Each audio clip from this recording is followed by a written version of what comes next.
Everyone, আজকে 25শে মে Coke studio Bangla season 3 নতুন গান রিলিজ পেল এবং আই এম ভেরি এক্সাইটেড যে এই গানটা কার।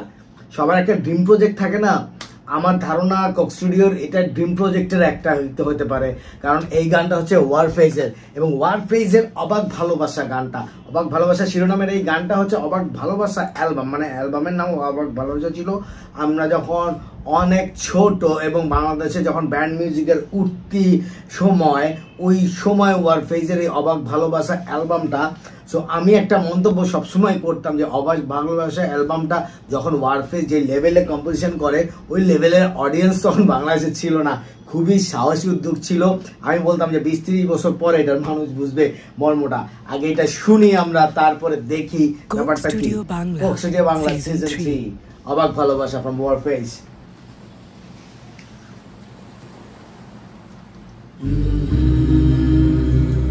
রেড থেকে পুরো ব্লুইশ একটা ফ্লেভারে চলে গেছে, কোকের বোতল না।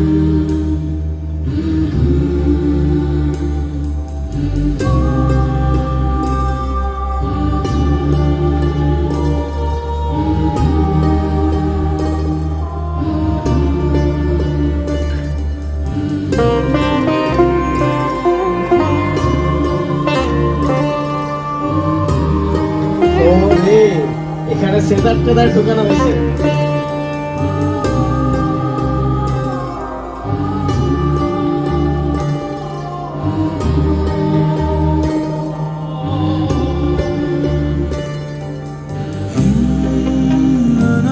বাবনা ভাই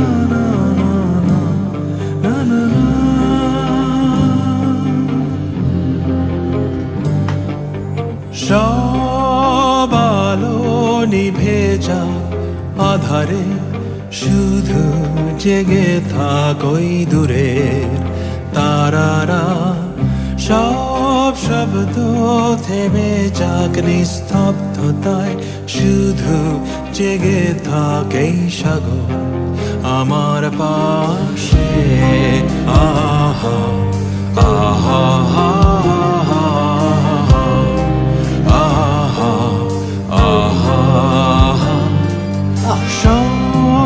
বেদনা মুছে যাক স্থিরতায়, হৃদয় ভরে যাক অস্তিত্বের আনন্দে।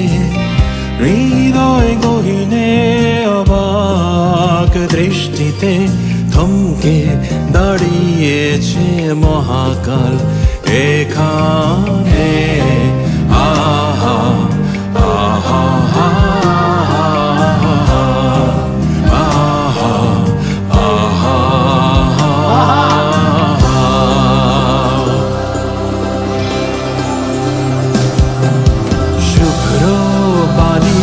সৈকতে এলোমেলো বাতাসে গিটার হাতে, নিস্তব্ধতা চৌচির উন্মাদ ঝংকারে কাঁদি অবাক সুখের কান্না, যেন চুরিরা পান্না সাগরের বুকে আলপনা এঁকে দিয়ে যায় অবাক ভালোবাসায়, অবাক ভালোবাসায়।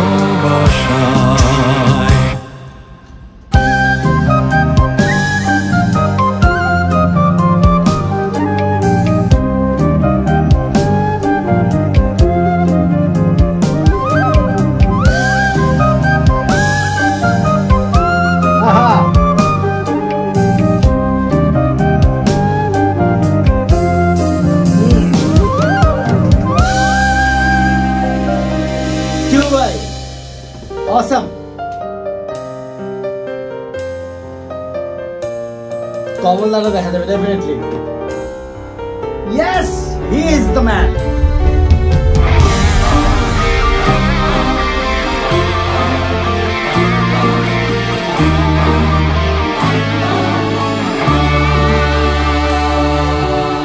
Oh, Samir of is also good.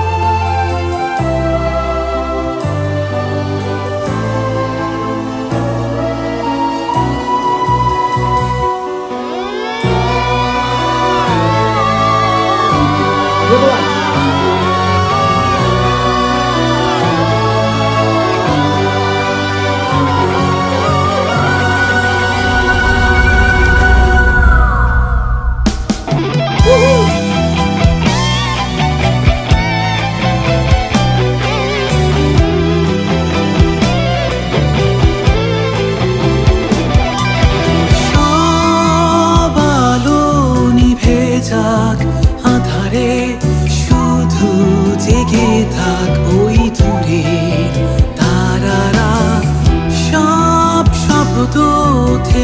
যাক নিস্তব্ধতায়, শুধু জেগে থাক এই সাগর আমার পাশে।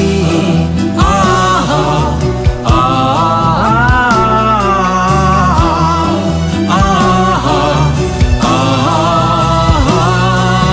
সব কষ্টে বয়ে যাক সুখের ঝড়, হৃদয়ে ভরে যাক সহজ নীল স্বপনে, হৃদয় গহীনে অবাক দৃষ্টিতে থমকে দাঁড়িয়েছে মহাকাল এখানে।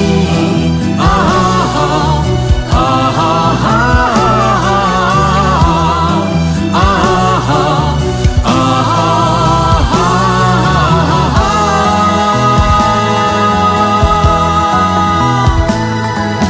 শুভ্র বালির সৈকতে, এলোমেলো বাতাসে গিটার হাতে, নিস্তব্ধতা চৌচির উন্মাদ ঝংকারে কাঁদি অবাক সুখের কান্না, যেন চুনি হীরা পান্না। সাগরের বুকে আলপনা এঁকে দিয়ে যায় অবাক ভালোবাসায়, অবাক ভালোবাসায়।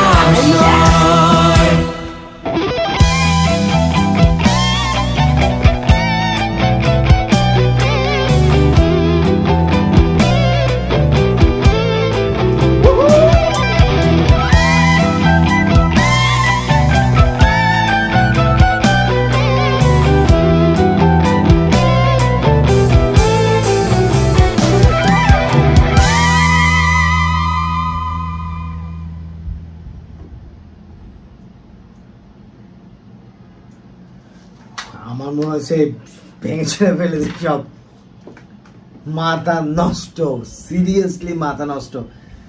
আমি বলি তোমরা জানো কি না, আমরা ছোটবেলায় আমি স্কুলে পড়ি, কোন ক্লাসে আমার সেটাও মনে নেই, এই গানগুলা বেরোইছে ছোট বা মানে 90-এর দশকের দিকে, 90-এর প্রথম দিকের গানগুলো ওইগুলো। তো এই গানগুলো মানে এটার ভিতরে না আসলে শিরায় শিরায় আমরা যারা গান পছন্দ করি, গান ভালোবাসি, শিরায় শিরায় একদম রক্তের মধ্যে ঢুকে গেছে। এই গানটা কোক স্টুডিও আবার নস্টালজিক করে দিছে। মানে আমি মানে কি যে বলবো, শোনার সময় আমার কেমন যে লাগছিল বলতে পারবো না। আমার মাথার ব্যাকএন্ডে সেই সব স্মৃতি, এই গানগুলোর ভাবধারা। আমরা তখন ক্যাসেটে গান শুনতাম, তোমরা ক্যাসেটে চিনছো কিনা আমি এই সুযোগে ক্যাসেটে কথা বলে নেই। তখন ক্যাসেট প্লেয়ারগুলো থাকতো এরকম ফিতা জড়ানো, ফিতা মাঝে মধ্যে জড়ায় যেত, আমরা আবার পেন্সিল বা কলম ঢুকে ক্যাসেটগুলো ঠিক করতাম। ওই সময় সম্ভবত যতদূর আমার মনে পড়ে যে 25-30 টাকা ছিল এক একটা ক্যাসেটের দাম। তখন অ্যালবাম বেরোতো 8টা-10টা করে গানের অ্যালবাম। সো অবাক ভালোবাসা অ্যালবামটা ছিল one of the most childhood favourite album. এবং অবাক ভালোবাসার যে কয়টা গান আছে প্রতিটা গানই সুন্দর। এই যে বাবনা করিম যে গানটা স্টার্ট করছে, এই বাবনা করিম ভাই হচ্ছে ও ওয়ারফেজের ওই অ্যালবামটাতে কয়েকটা গান গাইছে, একার একে দুই যে সত্য আমার মনে আছে আর একটা গান। এই গানগুলো তোমরা যদি না শোনো, তোমরা বাংলাদেশের ব্যান্ড আজ থেকে এত বছর আগে যে কি করে গেছে, হ্যাঁ, এইটা তোমরা মিস করবা। ইদানিংকার ব্যান্ডগুলো সেটাকে সেই লেভেলেও অনেক ব্যান্ড আছে যে আগেকার ওরা তার থেকে 30 বছর আগে যা করে গেছে সেই লেভেলে পৌঁছাতে এখনকার ব্যান্ডেরও এখনো অনেক দেরি আছে। এনিওয়ে, সেইটা না, অ্যাপার্ট ফ্রম দ্যাট ইস্যু আমি আরেকটা বলবো যে কোক স্টুডিও এই গানটাকে রিমেক করে আবার স্মৃতিগুলো, এটা যে আসলে বাংলাদেশের লিজেন্ড, এই গানগুলোর আসলে আর্কাইভ বা রেকর্ড বা মডার্ন ডিজিটালাইজেশন বা ডিজিটাল সাউন্ডে এই জিনিসগুলো ক্যাপচার্ড এবং আর্কাইভ থাকা দরকার। কোক স্টুডিও সেই সুযোগটা করে দিচ্ছে। এরপরে বলি হচ্ছে রিকম্পোজিশনের কথা। এই গানটাকে আবারও ঢেলে সাজানো হয়েছে, কিন্তু সাজানোর মূল ধারা যেটা গানটা যে কিবোর্ড পিচটা টোনটা সেইগুলোকে ঠিক রাখা হয়েছে। সব মিলাই দেখলাম যে ক্লাসিক্যাল সেতার যেগুলো ছিল না আগের মূল গানে সেগুলো ঢুকানো হয়েছে। আমার আগের ভার্সনটা এটা দুইটাই ভালো লাগছে, দুইটা আমি কোনো কম্পেয়ারের কথা বলবো না, দুইটা দুই রকমের ফিল দিছে। বাবনা করিম ভাই আমার কাছে মনে হয়েছে যে সেই ক্যাসেট প্লেয়ার চালায় যে এখন গানগুলো শুনতাম সেই গান, বরঞ্চ তারও ম্যাচুরিটি তার গলায়। উনি দেশে থাকেন না, ওনাকে হয়তো নিয়ে আসা হয়েছে বা এই গানটার জন্য উনি আসছে। থ্যাঙ্কস টু হিম, আমাদেরকে সেই স্মৃতিতে ভেসিয়ে নিয়ে যাওয়া। আর অর্ণব কোক স্টুডিওর টিম সবাইকে ধন্যবাদ। এবং আরও আরেকটা জিনিস এইখানে করছে, সেইটা হচ্ছে সেই তখনকার লাইন আপ এবং বর্তমান ওয়ারফেজের যে লাইন আপ এক নাই, তোমরা এটা ভালো করেই জানো। ওই সময় লাইন আপে সঞ্জয় ছিল ভোকাল, হ্যাঁ সঞ্জয় ভাই ভোকাল ছিল, বাবনা করিম ছিল, রাসেল ভাই ছিল কিবোর্ডে, সোফার যতদূর আমার মনে আছে, কমলদা ছিল গিটারে, অ্যান্ড টিপু ভাই ছিল ড্রামসে। তো এখনকার লাইন আপে আবার চলে আসছে যে পলাশ সম্ভবত যতদূর মনে পড়তেছে যে নতুন vocal, is very good vocalist. And তখনকার মেন ভোকাল ছিল সঞ্জয় এবং সাথে আর একটা সেকেন্ড ভোকাল ছিল হচ্ছে বাবনা ভাই, যেই গানটা করছে। সো ওই জেনারেশনের ভোকাল এবং এই যে বর্তমান লাইন আপের ভোকাল দুইজনকেই গানটা গাইছে, দুইজন তার দুইজনের স্বকীয়তা নিয়ে, দুই জেনারেশন। এত বিউটিফুল আমার কাছে লাগলো দুইটা পাশাপাশি শুনতে। এবং আরেকটা জিনিস সেম অ্যাজ ওয়েল, যে কমলদা যে গিটার প্লে করছে, কমলদা ওয়ারফেজে প্রথম লাইন আপ থেকে রয়েছে। এবং আমার যতদূর মনে আছে, আমি ভুল হইতে পারি, ভুল থাকলে যে এক গাদা কমেন্ট দিয়ে ভুল টুল এগুলো ধরা দিও না বাবা। গান নিয়ে চিন্তা করতে গেলে কলিজাটা থাকতে হবে, এত বড় ভুল ধরলে হবে না। সো সামির হাফিজ বর্তমান ওয়ারফেজের লাইন আপে আছে, দুইজনে একসাথে কিন্তু গিটার সলোটা প্লে করছে। দ্যাট ওয়াজ মানে ভেরি নাইস অ্যান্ড আউটস্ট্যান্ডিং। তো কয়েকদিন আগে অনি হাসান আসছিল, রাইট? অনি হাসান আমার একজন প্রিয় গিটারিস্ট ওয়ারফেজে ছিল, সে এখন নাই, দেশে থাকে না। সো এটার মধ্যে অনি হাসানটা ঢুকাইলে আরো পরিপূর্ণ হয়ে। সব মেলায় যে আরো কিছু জিনিস বলার আছে, যে যেরকম কোক স্টুডিও যেটা করে থাকে সবসময়, সেটা হচ্ছে আবহাওয়াটা সৃষ্টি করার জন্য, টোটালি ব্যাপারটা অবাক ভালোবাসা বোঝানোর জন্য। টোটালি যেমন আমরা অন্যান্য কোক স্টুডিওর গানগুলোতে দেখছি, কোকের যে রেড কালারটা, ওই রেড টোনটাকে দিয়ে স্টেজ এবং সারাউন্ডিং সবকিছু ডিজাইন করে একটা ফ্লেভার দেওয়ার চেষ্টা করা হয়েছে। But this time you see the different. এখানে ব্লুইশ একটা, যেহেতু একটা সমুদ্র নীল, আকাশ নীল এবং সবকিছু মিলে একটা নীল আভা তৈরি করার জন্য প্রথম থেকে কোক স্টুডিও একটা রেড ব্র্যান্ড নেওয়ার পরেও রেড কালারের এইটাকে টোটালি নীল বানানো হয়েছে। এই চ্যালেঞ্জটা নেওয়া আমার কাছে খুবই দারুণ লাগছে। এবং সেটে মনে হচ্ছিল যে সমুদ্রের পাড়ে, যেরকম আমরা কক্সবাজার টাজার বা অন্যান্য সমুদ্র বিচগুলোতে গেলে যেটা ফিলটা করি না, যে বেড়ার ঘরে, ছনের ঘরে বা এই টাইপ একদম পানির ধারে বসে একটা রেস্টুরেন্টে বা চা কফি খেতে খেতে একটা বাতাস আসতেছে চারিপাশে, ফিল করা, just feels like that. So ওই রকম আবহাওয়া তৈরি করার চেষ্টা করা হয়েছে। এবং মোস্ট অ্যামাজিংলি আমি একটা জিনিস তোমাদেরকে বলি, এই ইনফরমেশনটা তোমাদের কেউ হয়তো বা দিবে না, বা হয়তো বা পরবর্তীতে মাত্র গানটা রিলিজ পেয়েছে বলে গানটা আবার সামনে আসতেছে। অবাক ভালোবাসা অ্যালবামের যেই কাভার পেজ ছিল, সেই কাভার পেজে কিন্তু যতদূর মনে আছে আমার, যে এরকমের একটা সি বিচ বা সমুদ্রের ছবি এবং একজন পানি থেকে হাত বার করে, তখন তো অত এডিটের অত কিছু ছিল না, খুবই কষ্ট করে এডিট করা, হাত বার করে লাল গিটার এমনি করে ধরে আসে। আমি দেখি গিটারটা ওই কাভার পেজটা যে ছবিতে যদি পাই, ছবি যদি পাই, আমি এই ভিডিওর মধ্যে এডিট করে তোমাদের দেখানোর চেষ্টা করবো এই উপরে। সো সব মিলে যেটা দাঁড়াইলো, বাবনা করিমকে নিয়েছে, এটা যে আমাদের দেশের ব্যান্ড জগতের একটা অন্যতম অ্যালবাম এবং অন্যতম গান, অর্ণব এবং কোক স্টুডিও টিম সেটা যখন রিয়েলাইজ করছে, এটাকে আবার আমাদের সামনে নিয়ে আসছে, রিমেক করছে, তাদেরকে দিয়েই করছে, আমি তাদেরকে সাধুবাদ জানাই। মানে এইটা আমাকে মানে একদম সেই পুরনো স্মৃতির দুনিয়ায় নিয়ে গেছে। আমি একটু দেখি এটার সাথে আর কারা কারা ছিল। নো ডাউট এটা কিছু নাই, season curated producer Arnab, okay, music compose Eren Warfaze with Cox Studio team. Yes, here Cox Studio team. Chayon and string arranged by Arnob, Kaushik Antar, শুভ ওকে। আচ্ছা, অবাক ভালোবাসা রিটেন অ্যান্ড কম্পোজ বাই বাবনা করিম। এই যে গানটা গেলো প্রথমে, আমি এই জেনারেশনের ছেলেবেলে করার জন্য বলতেছি, গানটা যে গেলো স্টার্টিংয়ে বাবনা করিম, সেই ছিল গানটার রাইটার, লিরিসিস্ট অ্যান্ড কম্পোজ করেছিল সে, সাউন্ড ইঞ্জিনিয়ার এইসব। ওকে, টিপু ভাই ড্রামসে, কমল ভাই কিডার, বাবনা করিম ভোকাল, শামস হচ্ছে কিবোর্ডে। শামস ভাই কিবোর্ডে, সরি আমি শামস ভাই করা ভিডিওর সময় খেয়াল করে নাই। Roger bass, okay, Palash Noor vocal, Samir Hafiz guitar, Dhruba, Mithun সবার নাম। সেতারে ছিল সুইটেকু ব্যানার্জি। সুইটেকু Banerjee, you are too good.